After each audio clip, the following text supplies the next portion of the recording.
같이 기도하시겠습니다. 은혜와 사랑이 충만하신 거룩하신 아버지 하나님, 귀한 사랑에 감사드립니다. 주님의 귀한 능력과 은혜로 저희들 구원해 주시고 지금 이 시간까지 주님의 거룩하신 몸된 교회 안에서 우리의 남은 삶 살아가도록 지켜주시고 보호하시고 인도해 주시는 모든 은혜를 진심으로 감사를 드립니다. 우리 살아가는 그 모든 삶 가운데서 여호와께서 내게 주신 모든 은혜를 무엇으로 보답할꼬 하는 이 귀한 마음 잊어버리지 않고 살아갈 수 있도록 우리 한 사람 한 사람 기억하시고 일깨워 주시기를 또한 의지하고 부탁드립니다. 세상은 여러 가지 모습으로 혼란스럽고 어지러워져 가고 있습니다. 이러한 세상에서 구원함을 받은 우리 그리스도인들이 온전히 소금과 빛의 역할을 할 수 있도록 일깨워 주시고 늘 진리의 말씀 가운데 바른 길 가운데 인도해 주시길 또한 의지하고 부탁드립니다. 지나가는 것들 또 세상 헛된 것들 의미 없고 죄악된 것들 가운데 우리의 마음과 생각 빼앗기지 아니하도록 주님 더욱 도와주시고 살아가는 그 모든 시간들이 하나님의 영광과 맞닿을 수 있도록 우리 모두 일깨워 주시고 도와주옵소서. 또 귀하게 저희들 한 자리에 불러 모으셔서 귀한 은혜의 시간 허락해 주심에 감사드립니다. 이 시간 우리들이 마땅히 깨달아야 할 말씀들 우리 마음판 가운데 기록하여 주시고 그 말씀들이 우리의 생각을 변화시키고 우리의 삶을 변화시키면서 하나님의 영광을 더욱 나타내는 그러한 귀한 삶을 살아갈 수 있도록 더욱 도와주시고 인도해 주옵소서. 혼란스럽고 어지럽고 힘들어가는 세상에서 저희들 피곤하여 지치지 아니하도록 주님 붙잡아 주시고 더욱 용기를 내고 힘을 내서 주님을 섬기고 주님의 복음을 증거하고 주님의 영광을 나타내는 귀한 그리스도인의 삶을 살아가도록 모두 이끌어 주시고 인도해 주옵소서. 세상 끝날까지 함께 해 주시겠다라는 그 놀라운 약속, 그 약속을 잊지 않고 살아갈 수 있도록 도와주시길 간절히 의지하고 부탁드립니다. 이 한 시간 온전히 주 성령님께만 의지합니다. 함께 하시고 도와주옵소서. 감사드리면서 예수님 이름으로 기도 올렸습니다. 아멘. 우리 요한복음 14장 6절 말씀 찾겠습니다.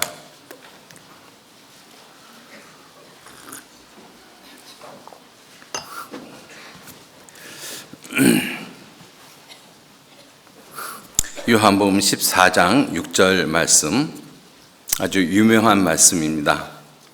14장 6절, 한 절 말씀만 같이 읽도록 하겠습니다. 예수께서 가라사대 내가 곧 길이요 진리요 생명이니 나로 말미암지 않고는 아버지께로 올 자가 없느니라. 오늘은 예수님께서 친히 말씀하신 내가 곧 길이요 라고 하는 이 말씀을 주제로 해서 인생 앞에 놓여진 두 길, 그리고 길이 되신 예수님, 길이신 예수님, 그리고 그 길을 걷는 그리스도인, 이 세 가지 작은 이 소주제를 가지고 오늘 말씀을 드리도록 하겠습니다. 사람 앞에는 필연적으로 길이 놓여져 있습니다. 우리가 세상에 태어날 때도 길을 따라 태어났습니다.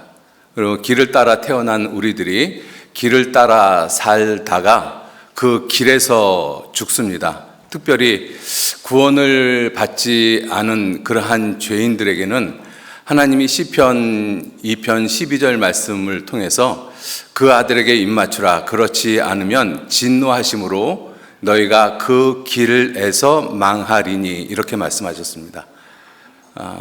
우리가 길에서 태어나서 길을 따라 태어나서 길을 따라 살다가 결국은 그 길에서 우리들이 죽음을 맞이합니다.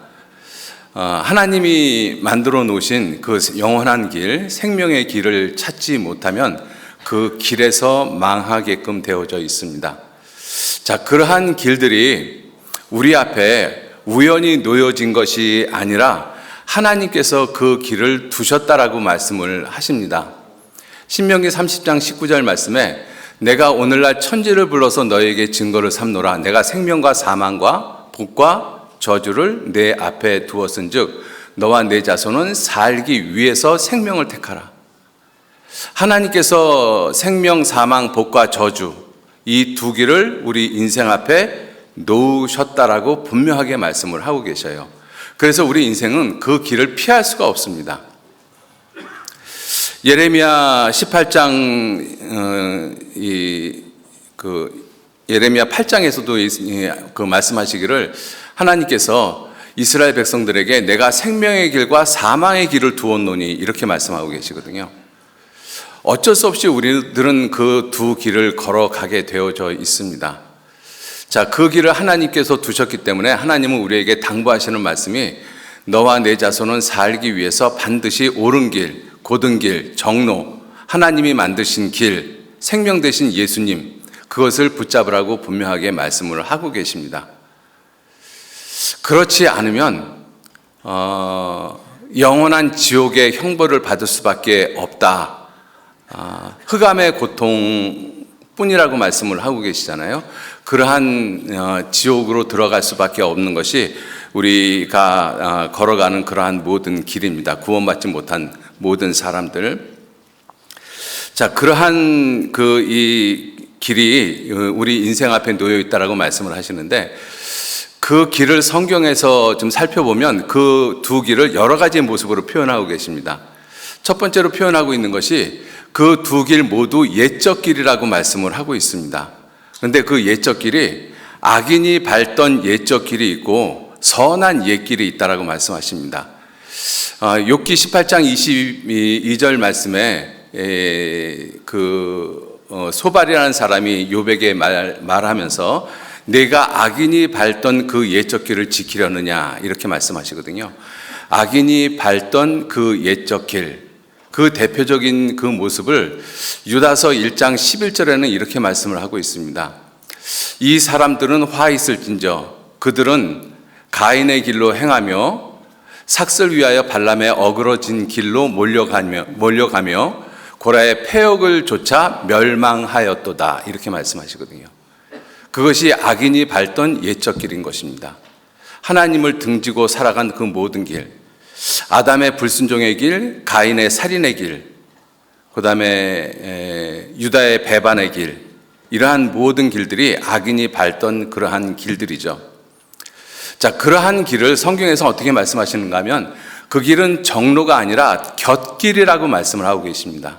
우리가 길을 보면 올바른 길, 주된 길이 있지 않습니까? 주된 길이 있는가 하면 거기에 가지치기를 하는 곁길들이 있어요. 그런데 그 곁길로 돌아다니면 결코 쉬지 못한다라고 말씀을 하고 있습니다. 우리 인생들은 정로, 하나님이 만들어 놓으신 정로로 가는 것이 아니라 놀랍게도 곁길로 다니면서 결국은 쉬지 못하고 그리고 죽어서 영원히 쉬지 못하는 지옥으로 돌아가게 됩니다. 성경은 그것을 아주 분명하게 말씀을 하고 있습니다. 예레미야 18장 한번 보시겠습니다. 예레미야 18장.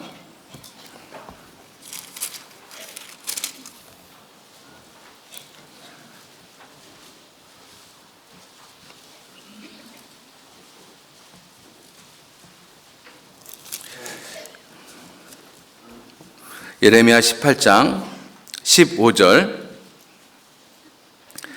대저 내 백성은 나를 잊고 허무한 것에 분향하거니와 이러한 것들은 그들로 그 길, 곧 그 옛길에서 넘어지게 하며 곁길, 곧 닦지 아니한 길로 행케 하여 그들의 땅으로 놀랍고 영영한 치소가 되게 하리니 그리로 지나가는 자마다 놀라서 그 머리를 흔들리라. 그 옛길이 있는데 그 옛길에서 넘어지는 길이라고 말씀하셨고 그 넘어지는 길을 곁길, 곧 닦지 아니한 길이라고 말씀을 하고 있습니다. 길은 닦아야 되는 것이 맞는 것이죠. 닦지 않은 길을 다니면 굉장히 힘들고 어렵습니다. 그래서 사람들은 그 길을 닦으려고 하죠. 그런데 닦지 않는 그 길을 갖다가 곁길이라고 말씀을 하고 계시거든요. 이 닿지 않는 곁길로 다니는 대표적인 사람들이 아까 말씀드린 그와 같은 사람들입니다. 고라의 폐역을 쫓아갔던 길, 그 다음에 가인의 길, 그 다음에 발람의 어그러진 길. 이러한 사람들은 이성 없는 짐승같이, 짐승은 이성이 없다라고 말씀하시잖아요. 대신 짐승은 그 아는 본능으로 살아갑니다. 그래서 유다서 1장 10절 말씀에도 이 사람들은 이성 없는 짐승 같아서 그 본능으로 아는 그것으로 멸망하느니라. 그것이 닿지 않는 길을 다니는 사람들입니다. 그래서 사람들은 그 길을 나름대로 열심히 닦죠. 그래서 윤리, 도덕, 법, 종교, 철학, 학문, 기타 등등 많은 것으로 우리 인생에 있는 그러한 수많은 길들, 특히 그 곁길들을 열심히 닦습니다. 그런데 그 길을 열심히 닦아서 어떤 길은 사람의 보기에는 바른 길이다. 잠언 16장 25절 말씀에 어떤 길은 사람의 보기에 바르나 필경은 사망의 길이니라.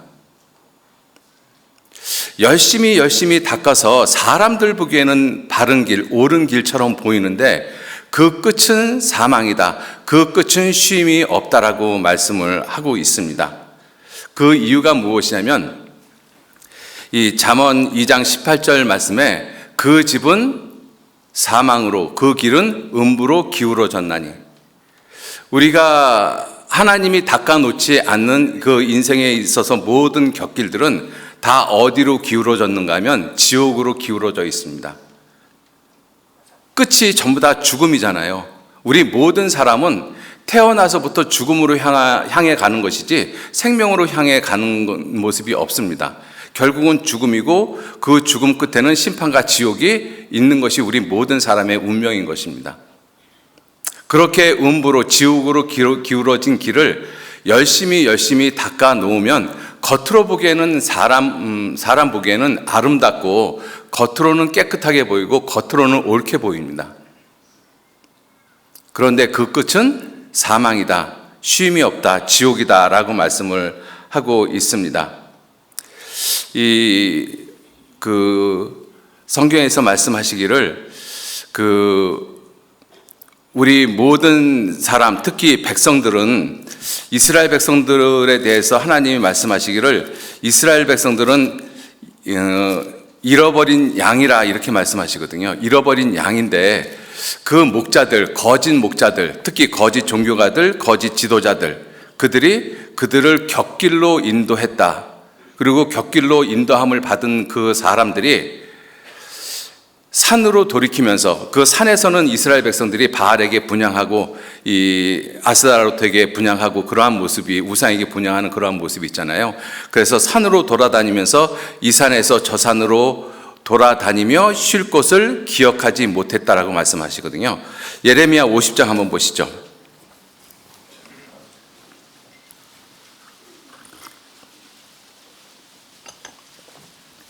예레미야 50장 6절 말씀 제가 읽겠습니다. 예레미야 50장 6절 말씀. 내 백성은 잃어버린 양떼로다. 그 목자들이, 이 잘못된 지도자들이죠. 그 목자들이 그들을, 이스라엘 백성들을 곁길로 가게 하여 산으로 돌이키게 하였으므로 그들이 산에서 작은 산으로 돌아다니며 쉴 곳을 잊었도다. 쉴 곳을 알지 못한 것이 아니라 쉴 곳이 있는데 그 쉴 곳을 잊었다라는 것이죠. 하나님이 아닌 다른 것을 찾아서 열심히 헤매는 그 모든 삶, 곁길로 돌아다니는 그 모든 삶은 결국은 쉼을 잊어버립니다. 그리고 영원한 쉼이 없는 곳으로 결국은 들어가게 되는 것이죠. 여러분, 우리가 생각을 해봐도 강에는 큰 원류가 있지 않습니까? 큰 강줄기가 있습니다. 그 강줄기 주변을 보면 수없이 많은 지류들이 있어요. 그런데 그 원류를 따라가지 않고 지류들을 따라가면 결국은 사람은 지친입니다. 원류를 만나지 못하기 때문에. 그리고 우리 인생이 그와 같은 모습이라고 말씀하시거든요. 인생들이 곁길로 돌아다니며 쉴 곳을 잊었도다. 분명히 쉴 곳이 있습니다. 우리 모든 사람은 쉴 곳이 있어요. 그 쉴 곳이 어디냐면 천국이죠. 하나님이 만들어 놓으신 그 길로 걸어가는 사람은 반드시 그 쉴 곳을 만납니다. 그런데 그 정로가 아닌 곁길로 돌아다니는 사람은 그 끝이 쉼이 없다. 쉬는 것을 잊어버렸다라는 것이죠. 그래서 쉬는 것 자체가 없다라고 생각을 하니까 끊임없이 세상을 방황하면서 사는 것이죠. 여행하는 삶이 아니라 방황하는 삶을 살다가 결국은 그 길에서 망한다라고 말씀을 하셨습니다. 그것이 사람이 만들어 놓은 길, 그것이 곁길, 그리고 악인이 밟던 옛적 길, 이렇게 말씀을 하고 있습니다.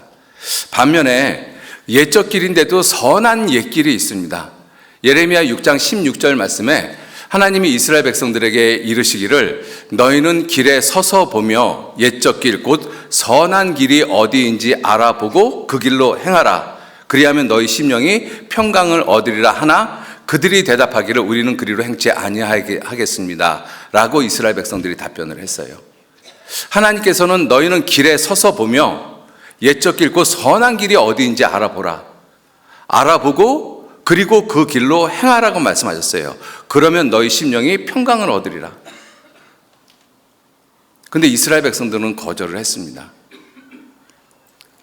분명히 하나님께서 만들어 놓으신 그 선한 길, 또 하나님께로 갔던 옛 선현들, 믿음의 선진들, 그 사람들의 길들이 있습니다.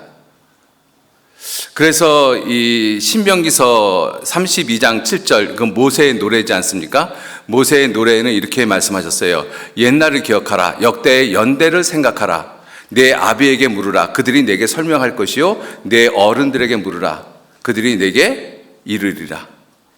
선한 길이 어떠한 길인지, 그 선한 길의 끝이 어떤 것인지, 그것이 무엇인지를 우리에게 가르쳐 주신다라고 말씀을 하고 있습니다. 그 선한 길을 걸어갔던 사람들이 있거든요. 구약에서 순서대로 찾아보면 에녹이 그랬지 않습니까? 에녹이 300년간 하나님과 동행을 했습니다. 노아는 당대의 의인이라는 이름을 얻었어요. 그래서 모든 인류를 구원했습니다. 그 이후에 아브라함, 이삭, 야곱, 이 세 사람은 하나님께서 나는 아브라함의 하나님이요 이삭의 하나님이요 야곱의 하나님이라고 부르기를 부끄러워하지 않은 그 이름을 가진 사람들이었습니다. 요셉의 삶이 결국은 하나님께서 준비해 놓으신 그 길을 걸어갔던 사람이지 않습니까? 다윗도 그렇고 다니엘도 그렇고 다니엘의 세 친구도 그렇고 분명히 옛적 길인데 선한 길들이 있습니다. 그 선한 길이 어떠한 길인지 알아보고 너희도 그 길로 행하라 라고 말씀하셨습니다. 그런데 이스라엘 백성들은 놀랍게도 우리는 그리로 행치 아니하겠습니다. 그래서 그들은 결국 그 길에서 멸망했습니다. 고라의 폐역을 쫓아 멸망했듯이 그들은 그 길에서 멸망을 했습니다. 자, 곁길에는 쉼이 없지만 곁길로 돌아다니는 사람은 쉬는 것을 잊었지만 정로로 다니는 사람들은 결코 쉼을 잊은 것이 아니라 정로로 행하는 사람들은 그들은 평강 가운데 들어갔다라고 말씀을 하고 계십니다. 이사야 57장 1절 말씀에 의인이 죽을지라도 마음에 두는 자가 없고 자비한 자들이 취하여 감을 입을지라도 그 의인은 화액 전에 취하여 감을 입은 것인 줄로 생각하는 자들이 없도다. 그는 평안에 들어갔나니 무릇 정로로 행하는 자는 자기들의 침상에서 편히 쉬느니라.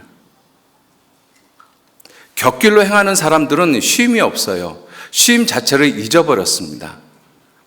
그런데 정로로 행하는 사람들은 자기들의 침상에서 편히 쉰다라고 말씀을 하셨어요.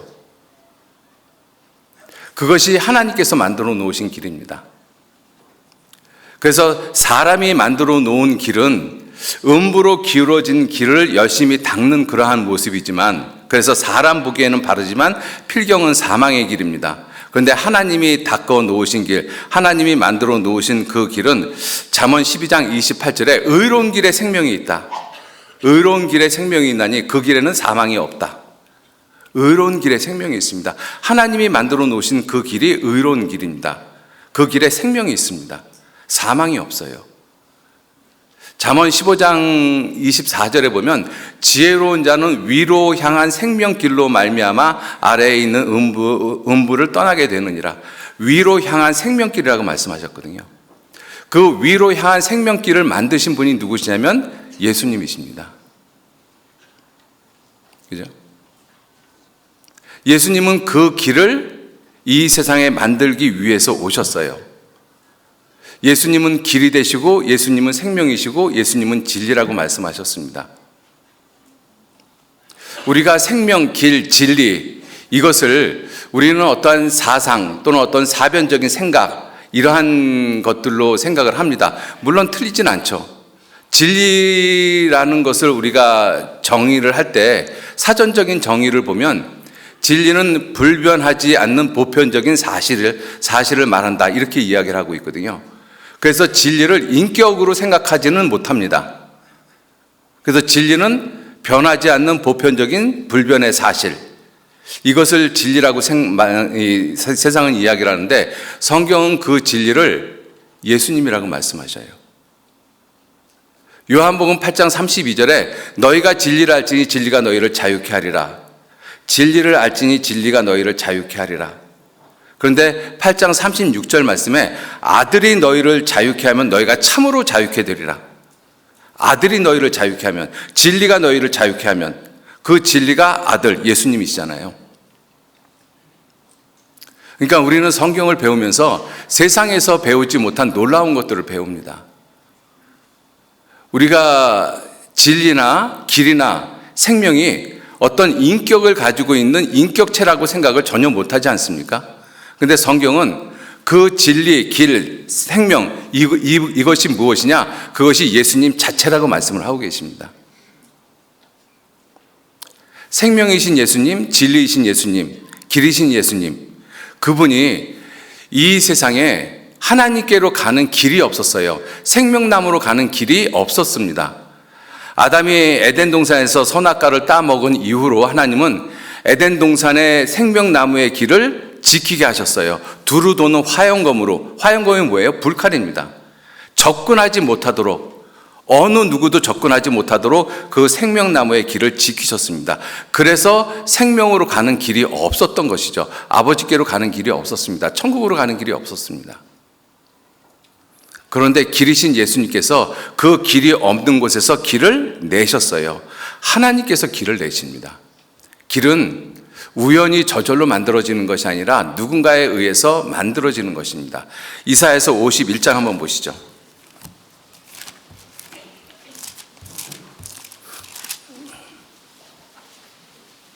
이사야 51장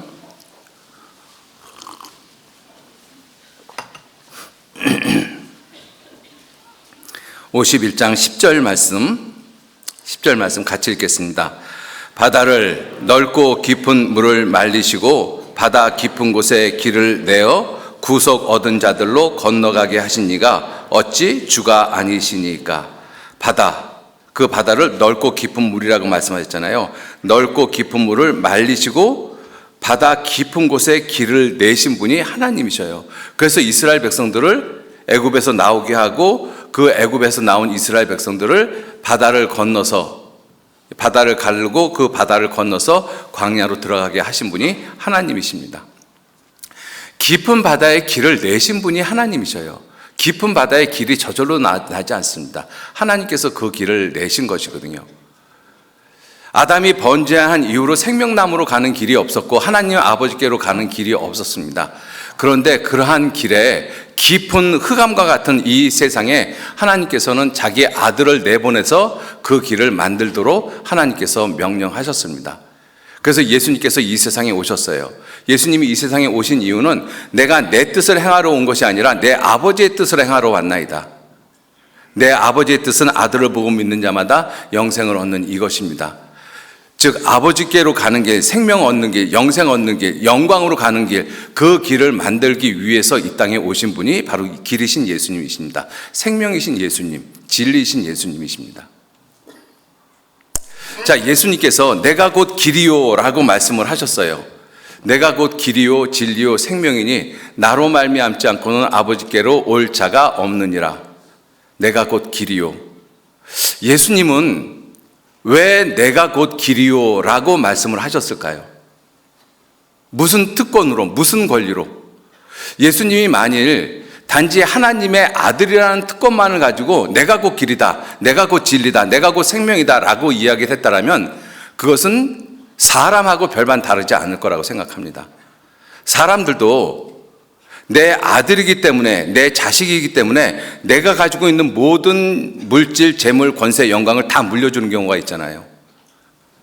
그것을 받을 만한 사람이 아닌데 내 아들보다 훨씬 똑똑하고 능력이 있고 훨씬 지혜롭고 인격이 있는 사람이 있음에도 불구하고 그러한 사람보다 못한 내 아들에게 내가 가지고 있는 모든 것들을 물려주는 경우가 있습니다. 세상은 그렇거든요. 그런데 예수님도 하나님의 아들이라는 특권이었기 때문에 예수님이 우리의 모든 사람의 죄를 용서하는 대제사장이 되시고 또 길이 되시고 진리가 되시고 생명이 되셨다라고 한다면 사람하고 다르지 않지 않습니까? 그러면 예수님은 왜 모든 사람의 죄를 용서하시는 그 큰 대제사장이 되셨으며 또 길이 되시고 생명이 되시고 진리가 되셨을까? 예수님이 그렇게 되신 이유가 무엇일까 하는 거예요. 그거를 오늘 좀 깊이 좀 생각을 해보셨으면 좋겠습니다. 왜냐하면 예수님이 이 땅에 오셔서 하신 그 모든 일들은 우리에게 본이 되게 하기 위해서 그 일을 하셨거든요. 예수님께서 요한복음 13장에 제자들의 발을 씻겨 주셨지 않습니까? 그리고 하시는 말씀이 내가 너희에게 본을 보이게 하기 위해서다라고 말씀하셨어요. 예수님의 육신으로 오신 이 예수님은 우리 모든 사람들에게 본이 되시는 모습인 것입니다. 그래서 예수님의 일거수일투족이 우리에게는 굉장히 중요한 의미를 가지고 있어요. 예수님께서 내가 곧 길이요 라고 말씀하신 이유가 과연 무엇일까? 히브리서 5장 찾겠습니다.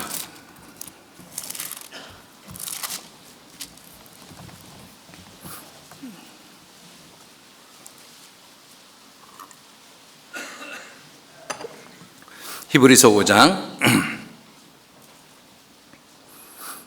7절로 10절 말씀, 히브리서 5장 7절로 10절 말씀 같이 읽겠습니다. 그는 육체에 계실 때에 자기를 죽음에서 능히 구원하실 이에게 심한 통곡과 눈물로 간구와 소원을 올렸고 그의 경외하심을 인하여 들으심을 얻었느니라. 그가 아들이시라도 받으신 고난으로 순종함을 배워서 온전하게 되었은즉 자기를 순종하는 모든 자에게 영원한 구원의 근원이 되시고 하나님께 멜기세덱의 반차를 좇는 대제사장이라 칭하심을 받았느니라. 예수님이 모든 사람에게 영원한 구원의 근원이 되셨다. 예수님이 하신 모든 일들은 다 영원하신 것입니다. 영원이란 뜻은 이 불완전한 시간 속에 살아가는 그러한 모든 사람에게 완전하다라는 의미를 내포하고 있습니다. 영원하다는 것은 완전하다는 뜻이거든요. 그래서 예수님이 하신 그 모든 일들은 다 영원한 것입니다. 즉, 다 완전하신 것입니다. 예수님께서 히브리서 10장 12절에 예수님은 한 영원한 제사를 드리시고 하나님 보좌 우편에 앉으셨다. 영원한 제사를 드리셨습니다. 완전한 제사를 드리셨거든요. 그 영원한 제사를 드린 그 결과가 염소와 송아지 피로 아니하고 오직 자기 피로 영원한 속죄, 완전한 속죄를 이루셨습니다. 그 영원한 속죄, 완전한 속죄를 이루신 것을 가리켜서 그 구원을 영원한 구원이라고 말씀을 하셔요. 자기를 순종하는 모든 자에게 영원한, 완전한 구원의 근원이 되셨습니다. 예수님께서 구원의 근원이 되셨습니다. 구원 자체이신 것이죠. 예수님은 구원자이십니다. 그런데 예수님이 하나님의 아들이라는 특권을 가지고 구원자가 되신 것이 아니라 이 성경에 말씀하시기를 그가 아들이시라도 받으신 고난으로 순종함을 배워서 온전하게 되으셨다. 예수님이 온전하지 못했다가 고난을 받고 순종함을 배워서 비로소 온전하게 되어졌다는 뜻이 아니죠. 이건 그 뜻이 아닙니다. 예수님은 원래 온전하신 분이셔요. 그 온전함을 더욱더 온전한 모습으로 확증했다라는 말씀인 것입니다. 우리가 아직 죄인 되었을 때 그리스도께서 우리를 위하여 죽으심으로 하나님께서 우리에게 대한 자기의 사랑을 확증하셨다. 하나님께서 우리에게 대한 자기의 사랑을 확증하셨다라고 말씀하셨잖아요. 하나님이 사랑이 없는 하나님이었었는데 자기 아들을 죽는 데까지 내어주시면서 비로소 사랑의 하나님이 되신 것이 아니잖아요. 그죠? 원래 사랑의 하나님이셨습니다. 그 사랑의 하나님이 그 사랑이 어떠한 것인지를 자기 아들을 죽는 데까지 내어주시면서 우리 모든 사람에게 알게 해주신 거예요. 이 말씀의 뜻도 역시 그와 동일한 내용인 것이죠. 예수님이 온전하지 못했다가 결국은 고난으로 순정함을 배워서 비로소 온전하게 되어졌다는 뜻이 아니라 예수님은 원래 온전하신 완전하신 하나님이십니다. 그는 참 하나님이시오 영생이시라. 그는 근본 하나님의 본체시다. 하나님이십니다. 온전하게 되어질 필요가 없으신 분이셔요. 그런데 왜 온전하게 되었다라고 말씀을 하시느냐? 온전함을 확증하셨다라는 것입니다. 그죠? 그래서 영원한 구원의 근원이 되셨다라고 말씀을 하셔요. 단지 아들이라는 특권만 가지고 예수님은 이 구원의 근원이 되시고 그리고 길이 되신 분이 아니십니다. 예수님은 아들이시라도 받으신 고난으로 순종함을 배워서 온전하게 되셨고 온전함을 나타내셨고 온전함을 드러내셨고 온전함을 확증하셨고 그래서 모든 믿는 자에게 영원한 구원의 근원이 되셨습니다. 저절로 된 것이 아니잖아요. 아무 노력 없이 단지 아들이라는 특권만 가지고 그것만 가지고 모든 구원의 근원이 되시고 그리고 길이 되시고 진리가 되시고 생명이 되신 것은 아닙니다. 그죠? 그 10절 말씀도 똑같은 말씀을 하시잖아요. 하나님께 제사를 드리기 위해서는 반드시 제사를 집전하는 대제사장이 있어야 됩니다. 그 대제사장은 그 많은 대제사장들 가운데서 그의 특별히 한 사람을 대제사장으로 선출을 하죠. 그리고 그 대제사장만이 매월 7월 10일 날 속죄 제사를 드립니다. 속죄일 날 하나님께 제사를 드리는 이 제사를 집전하는 대제사장은 아무나 되는 것이 아니잖아요. 아무런 제사장들, 일반 제사장들이 되는 제사를 드리는 것이 아니라 반드시 대제사장만 제사를 드리게 되어 있습니다. 그런데 예수님께서 영원한 제사를 드리는 큰 대제사장이 되셨다라고 말씀하시잖아요. 큰 대제사장이 되신 이유도 10절 말씀에 하나님께 멜기세덱의 반차를 좇는 대제사장이라 칭하심을 받았느니라. 하나님께서 인정해 주셨다는 것입니다. 왜 인정해 주셨어요? 그가 아들이신데 받으신 고난으로 순종함을 배워서 온전하게 되셨기 때문에. 그래서 하나님 앞에 우리 모든 사람의 죄를 용서를 하시는 큰 대제사장이라는 그 직분을 얻으셨다라고 말씀하십니다. 아들이라는 특권만으로 이 모든 것을 얻으신 것이 아닌 것입니다. 이것을 우리가 좀 배웠으면 좋겠어요. 분명히 예수님은 하나님의 아들이기 때문에 그 특권을 누릴 수 있는 권리가 있고 모든 것을 가지고 있습니다. 그런데도 예수님은 이 세상에 오셔서 고난으로 순종함을 배우셨어요. 아들이신데도 불구하고. 그래서 그 모든 길에 온전해지셨습니다. 그리고 예수님은 내가 곧 길이다, 진리다, 생명이다 이렇게 말씀을 하셨거든요. 그래서 하나님은 우리에게 말씀하시기를 우리에게 말씀하시기를 너희가 이 마음을 품으라 곧 그리스도 예수의 마음이니. 예수님께서 하나님이신데 그분이 이 세상에서 육체를 입고 어떻게 사셨는가, 어떻게 하나님의 아들이심을 입증하셨는가, 어떻게 길이 되고 진리가 되고 생명이 되고 우리의 죄를 용서하시는 큰 대제사장이 되시고 영원한 구원의 근원이 되셨는지 그거를 깊이 생각하라는 것입니다. 우리는 구원을 얻으면 그 이외에 나머지는 저절로 될 거로 생각을 해요. 왜냐하면 구원을 거저 얻었거든요. 그죠? 그렇기 때문에 구원받은 이후의 신앙생활도 저절로 될 걸로 생각을 하고 있습니다. 그런데 예수님은 그러지 않으셨어요.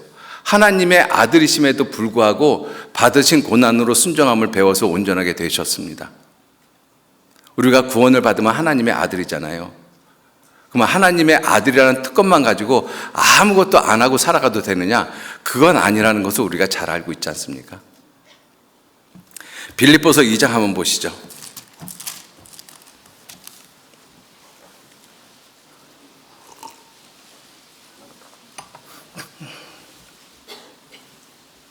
빌립보서 2장 유명한 말씀입니다. 2장 5절로 11절 말씀까지 천천히 같이 읽도록 하겠습니다.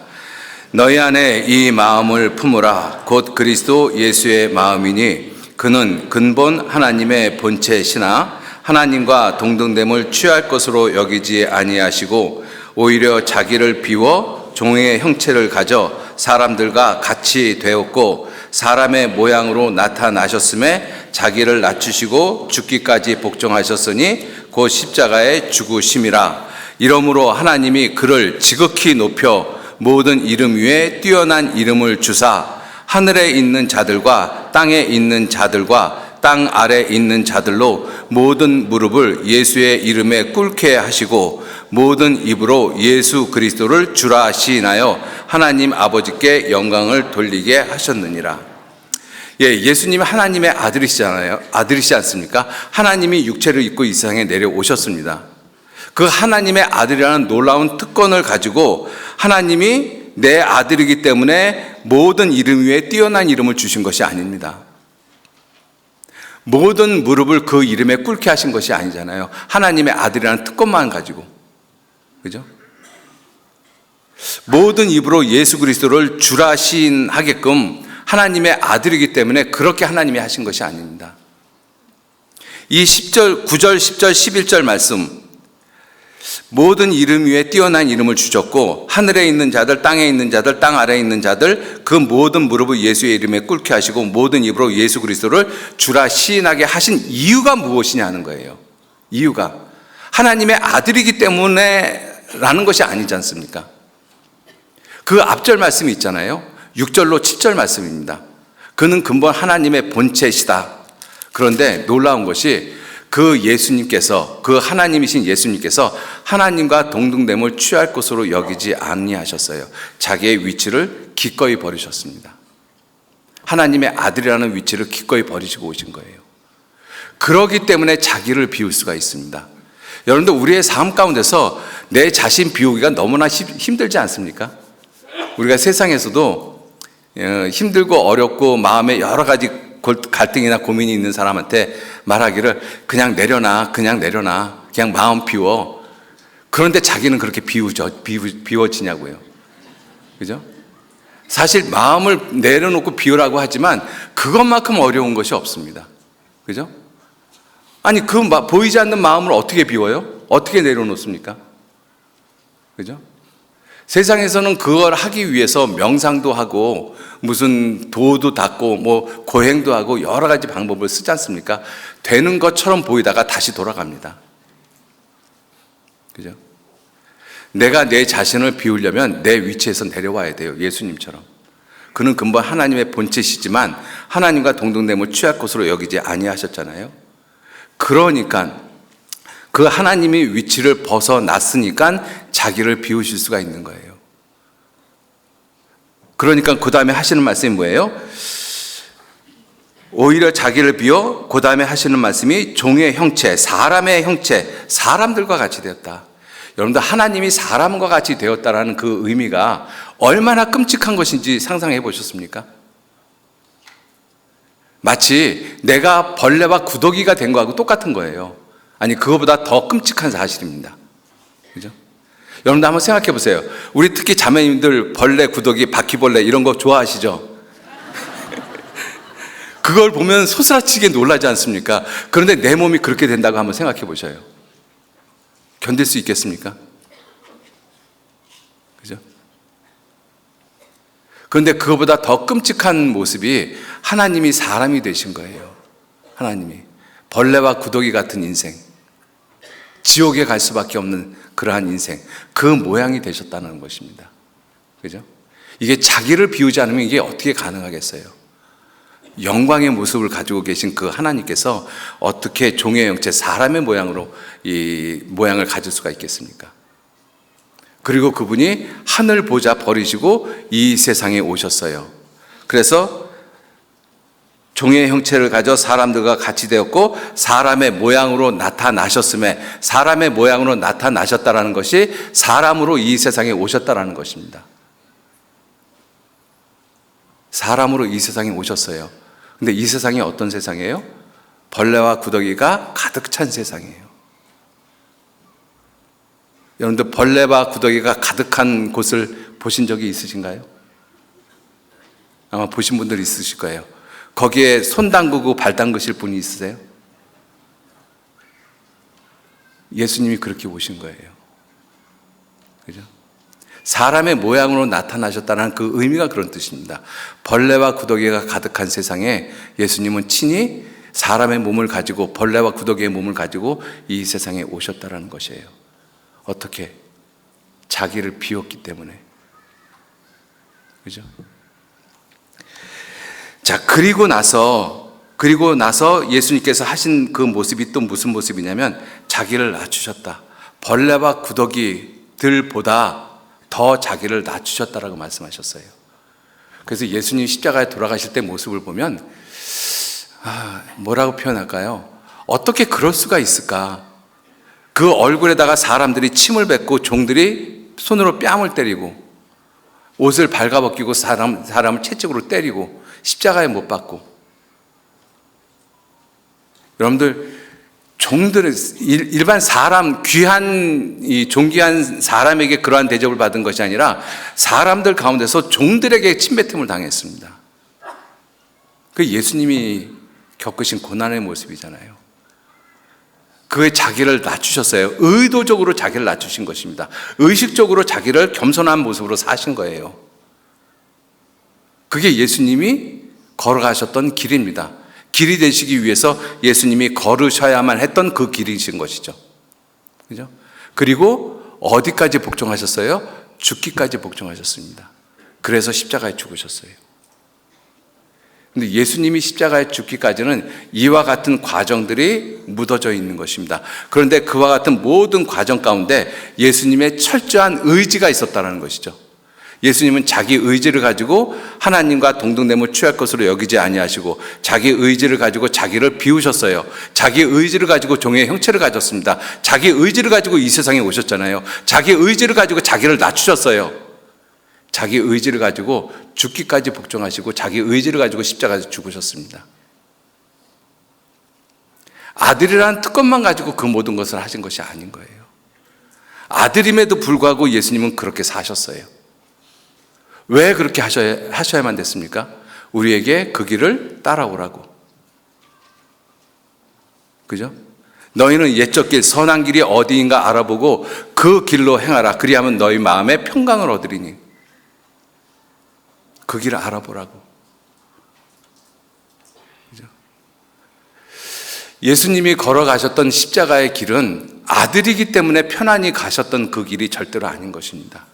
아들임에도 불구하고 그 받으신 고난으로 순종함을 배워서 온전하게 되셨습니다. 그래서 길이 되시고 진리가 되시고 생명이 되시고 대제사장이 되시고 구원의 근원이 되셨어요. 그것이 예수님이 걸어가셨던 길입니다. 십자가의 길이에요.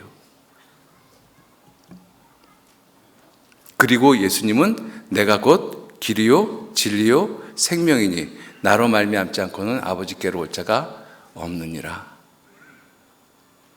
자, 그러면 우리는 그 길을 걸어가는 사람들이잖아요. 그 예수님이 만들어 놓으신 그 생명의 길, 위로 향한 생명의 길, 의로운 길에, 그 길에는 사망이 없느니라. 그 놀라운 생명의 길을 걷는 그 사람들은 누구냐 하는 것이죠. 그 사람들은 구원받은 그리스도인들입니다. 구원받은 그리스도인들이 누구입니까? 그 놀라운 사실을, 예수님께서 만들어 놓으신 그 놀라운 길을 믿음으로 걸어가는 사람들이에요. 우리가 천국 가는 것은 내가 착하게 살아서 열심히 교회 생활을 해서 그래서 가는 것이 아니고 예수님께서 이루어 놓은 사실을 내가 단지 믿음으로 받아들이는 것입니다. 그죠?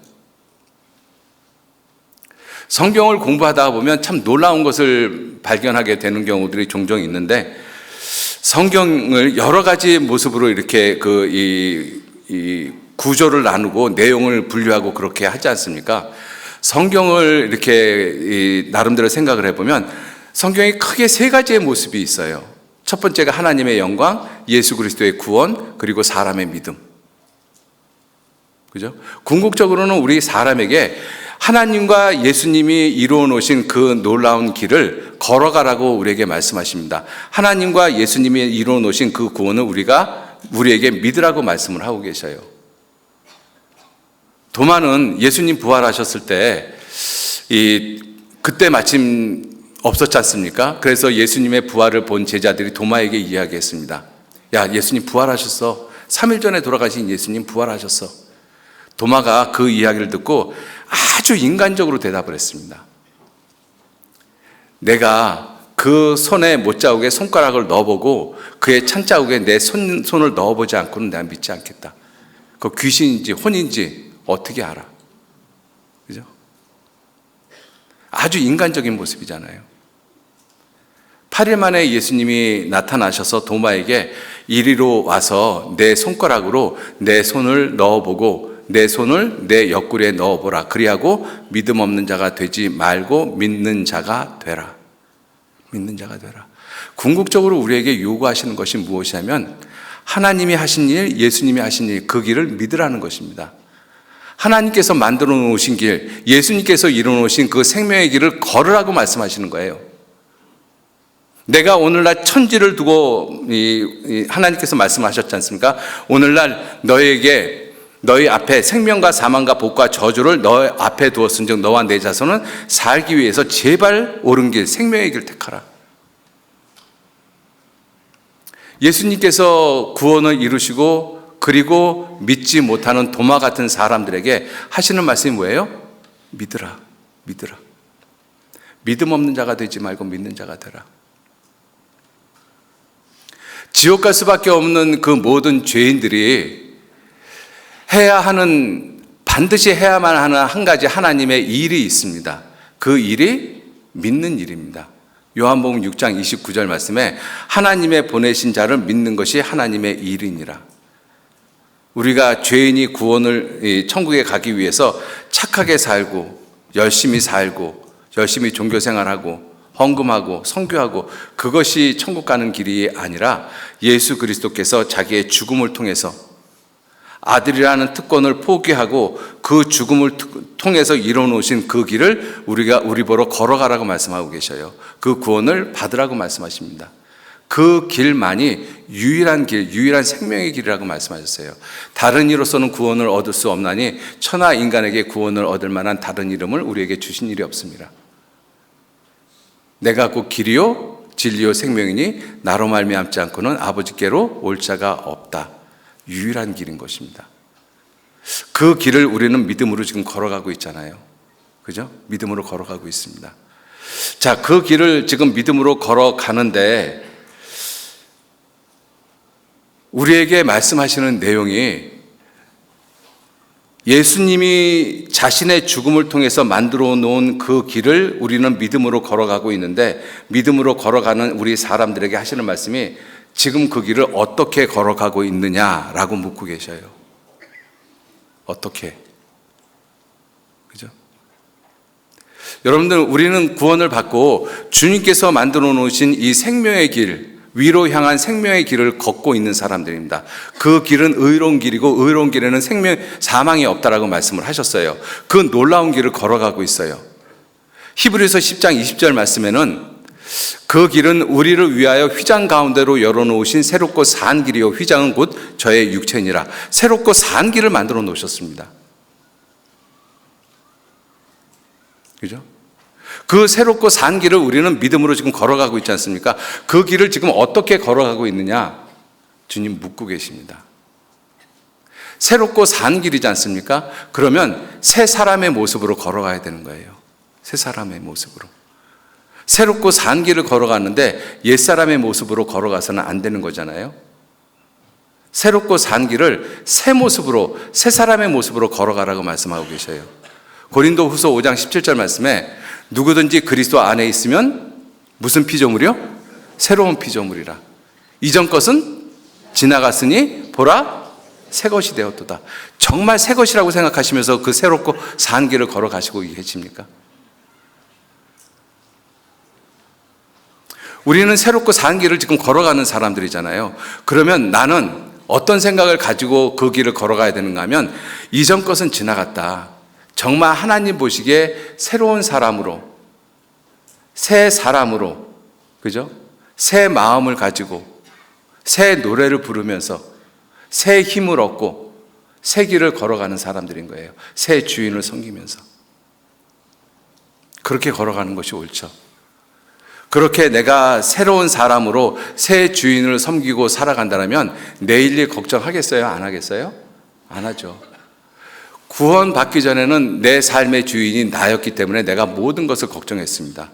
그래서 내일 것도 오늘 걱정했고, 모레 것도 오늘 걱정했고, 내년 것도 오늘 걱정했고, 그래서 염려, 걱정, 근심이 끊이질 않았어요. 그런데 새 사람이 된 새 길을 걸어가는 사람에게 하나님은 말씀하시기를, 마태복음 6장 30절, 31절 말씀에 너희는 먼저 그의 나라와 그의 의를 구하라. 그리하면 이 모든 것을 더하시리라. 그 다음 말씀이 뭐예요? 내일 일을 염려하지 하라고 그랬어요? 하지 말라고 그랬어요? 하지 말라. 내일 일은 언제 염려할 것이요? 예, 내일 일은 오늘 염려할 것이요. 이렇게 말씀 안 하셨잖아요. 내일 일은 내일 염려할 것이요. 한날 괴로움은 그날에 족하니라. 그런데 내일 일은 내일 염려하는 것이, 그것이 새 길을 걸어가는 사람들의 모습이거든요. 그런데 우리는 내일 일을 오늘 걱정하고 있잖아요. 그죠? 여러분들, 지금 우리가 살고 있는 이 시대가 정말 살기 힘든 시대입니다. 우리 형제자매님들하고 이렇게 교제를 하다가 보면 정말 그런 거 많이 느끼거든요. 특히 자영업 하시는 분들 정말 고통 많이 당하고 계시잖아요. 그죠? 얼마나 힘드십니까? 그동안 대출받은 것들도 있고, 매달마다 나가야 되는 그 이자들도 있고, 원리금 상환도 해야 되고, 경기는 점점 더 안 좋아지고, 그러니 내일 일을 걱정을 안 할래 안 할 수가 없어요. 그런데 주님은 뭐라고 말씀하셔요? 내일 일 염려하지 마라. 내일 일은 내일 가서 염려해도 된다. 어차피 내일 가면 그 염려해야 되거든요. 그걸 왜 오늘 하느냐 하는 거예요. 그죠? 그래서 내일 염려는 주께 맡겨 버려라.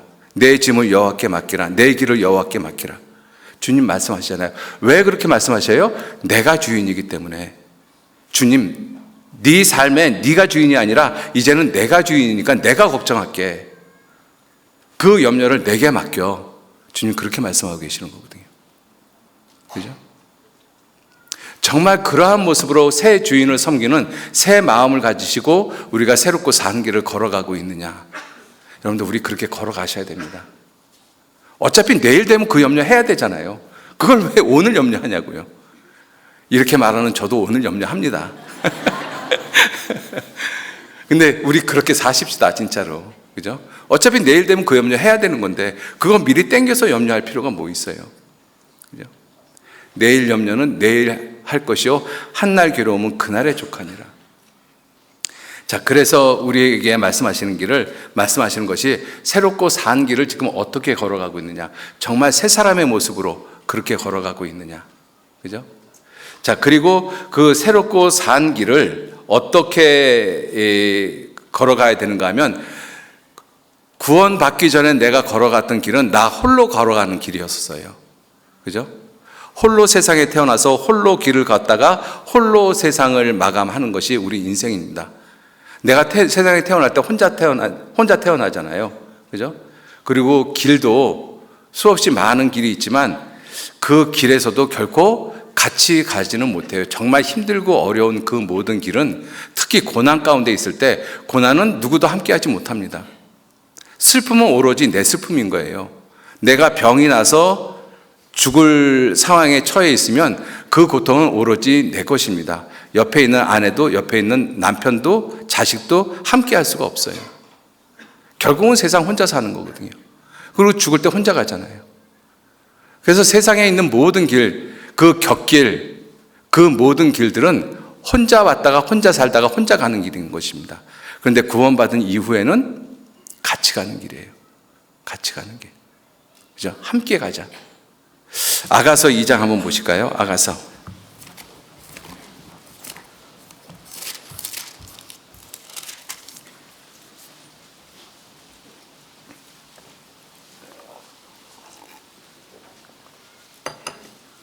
아가서 2장 10절 말씀서부터 보시겠습니다. 아가서 2장 10절. 10절에서 13절 말씀 같이 읽겠습니다. 나의 사랑하는 자가 내게 말하여 이르기를 나의 사랑 나의 어여쁜 자야 일어나서 함께 가자. 겨울도 지나고 비도 그쳤고 지면에는 꽃이 피고 새 노래할 때가 이르렀는데 반구의 소리가 우리 땅에 들리는구나. 무화과 나무에는 푸른 열매가 익었고 포도나무는 꽃이 피어 향기를 토하는구나. 나의 사랑 나의 어여쁜 자야 일어나서 함께 가자. 일어나서 함께 가자. 지금 앉아 계십니까? 지금 주저앉아 계십니까? 주저앉아서 혼자 울고 계십니까? 주님 말씀하시잖아요. 일어나자. 일어나서 함께 가자. 그죠? 그 새롭고 산 길을 만드신 그 예수님께서는 우리에게 일어나서 내가 지금 있는 곳에서 일어나서 함께 가자라고 말씀하셔요. 절망의 골짜기, 사망의 음침한 골짜기, 눈물 골짜기를 지나서 거기서 내가 앉아 있다라면 주님께서 우리에게 일어나 함께 가자라고 말씀을 하십니다. 그리고 함께 가는 사람들끼리 서로 사랑하면서 가라고 말씀하셔요. 그죠? 우리가 예전에 길을 다니던 길들은 서로 시기하고 싸우고 질투하고 빼앗고 뺏고 속이고 속고 그러한 모습의 길이 우리가 걸어갔던 길입니다. 그런데 우리가 이 하나님께서 예수님께서 만들어 놓으신 새롭고 산 길은 서로 사랑하면서 가는 길이에요. 요한복음 13장 34절 말씀에 내가 너희에게 새 계명을 주노니 너희는 서로 사랑하라. 내가 너희를 사랑한 것 같이. 그죠? 그렇게 사랑하면서 가는 길, 그것이 우리가 새롭고 산 길을 걸어가는 새 사람의 모습인 것입니다. 자, 그리고 그 길은 우리가 여행하는 길이거든요.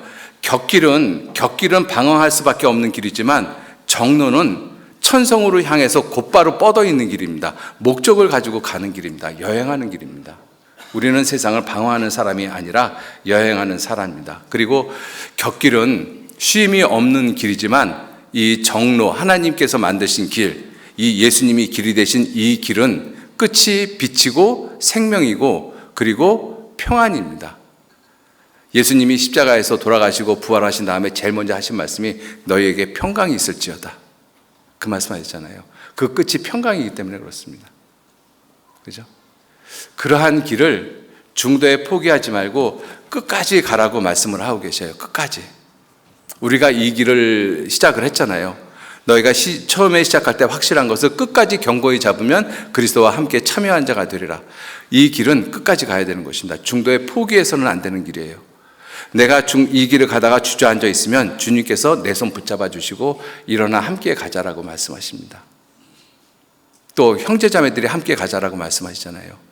그죠? 함께 가는 길입니다. 끝까지 함께 가야 되는 길입니다. 그죠? 중도에 결코 포기해서는 안 되는 길입니다. 그래서 주님께서 우리에게 말씀하셔요. 하박국서 2장 3절 말씀에 이 묵시는 정한 때가 있나니 그 종말이 속히 이르겠고 결코 거짓되지 아니하리라. 그리고 하시는 말씀이 뭐예요? 비록 더딜지라도 기다리라. 결코 지체되지 않고 이루리라. 응하리라. 우리가 예수님 기다리다 많이 지치셨죠? 좀 더 기다리셔요. 반드시 오십니다. 우리가 생각지 않을 때 반드시 오셔요. 그것을 생각하고 이 길을 끝까지 주님과 함께 가시는 그러한 귀한 그리스도인의 삶, 그러한 영광을 나타내는 그러한 삶들이 되시기를 부탁드리겠습니다. 같이 기도하시죠. 하나님, 귀한 은혜와 사랑에 진심으로 감사드립니다. 예수님께서 길이 되셨습니다. 길이 되시기 위해서 이 세상에 오셔서 수많은 고난을 당하시고 그 고난의 결과로 순종함을 배워서 온전하게 되셨다라고 말씀하십니다. 예수님께서 닦아놓으신 그 놀라운 길, 그 생명의 길, 그 은혜로운 길을 우리가 지금 걸어가고 있습니다. 이 길 위에 걸어가는 우리 모든 사람들, 비록 지쳐서 힘들고 어려운 그러한 모습으로 걸어가고 있다라면 주님께서 그 손을 붙잡아 주시고 감싸 주시고 함께 힘을 내서 걸어갈 수 있도록 용기를 허락해 주시기를 주님께 의지하고 부탁드립니다. 끝까지, 세상 끝날까지 함께 하시고 도와주옵소서. 모든 것 주님께 감사드리면서 우리를 구원하시고 세상 끝날까지 지켜주시는 예수님 이름으로 기도 올렸습니다. 아멘.